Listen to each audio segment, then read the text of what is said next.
Sir, എന്താ sir? എന്താ ഇവിടെ? ദേ, നമുക്ക് വീട്ടിൽ പോണ്ടേ? എന്താടോ, നമ്മള് വീട്ടിലേക്കല്ലേ പോകുന്നത്? എന്താ ഇത്ര തിടുക്കം? അയ്യോ സർ, വേഗം എത്തണം. അവിടെ എനിക്ക് ഒത്തിരി ജോലികൾ ബാക്കിയാ. തുണികൾ ഉണക്കാനിട്ടിരിക്കുന്നു, അതെടുക്കണം. രാവിലെ കാപ്പിക്ക് വേണ്ടി അരി കുതിർത്ത് വെച്ചിട്ടുണ്ട്, അതെടുത്ത് ദോശയ്ക്ക് അരയ്ക്കണം. പിന്നെ അത്താഴം ഉണ്ടാക്കണം, അച്ഛന് മരുന്നെടുത്തു കൊടുക്കണം. പോയാലുടനെ വീട് തുടച്ച് വൃത്തിയാക്കി വിളക്ക് കത്തിക്കണം. അങ്ങനെ എനിക്ക് തൊട്ടും പിടിച്ചു ഒത്തിരി ജോലികളുണ്ട്. ഓഫീസില് വളരെ കണിശക്കാരിയായ ചെയർപേഴ്സൺ.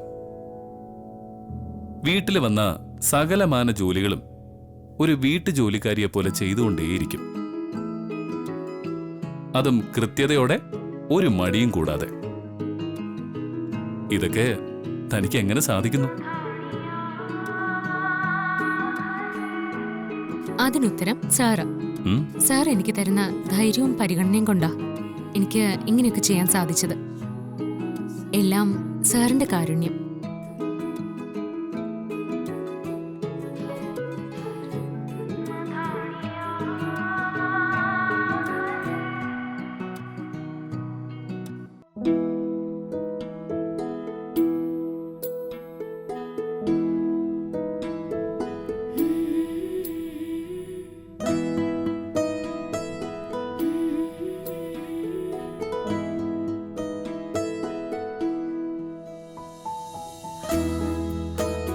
പാറു,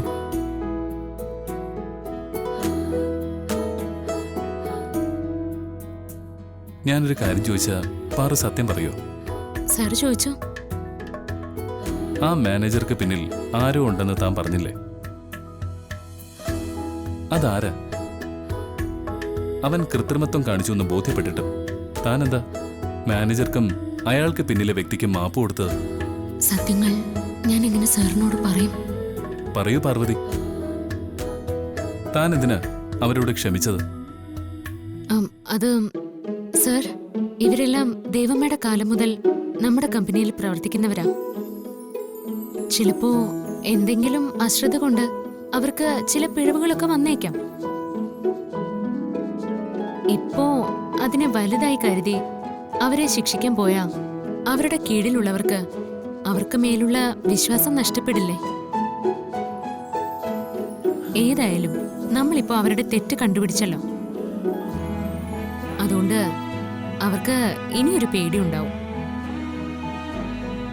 ഇനിയുള്ള ജോലികളെല്ലാം അവര് വളരെ ശ്രദ്ധയോടുകൂടി ചെയ്യും, അതുറപ്പാ. അതുകൊണ്ട് രഹസ്യം രഹസ്യമായി തന്നെ ഇരിക്കട്ടെ.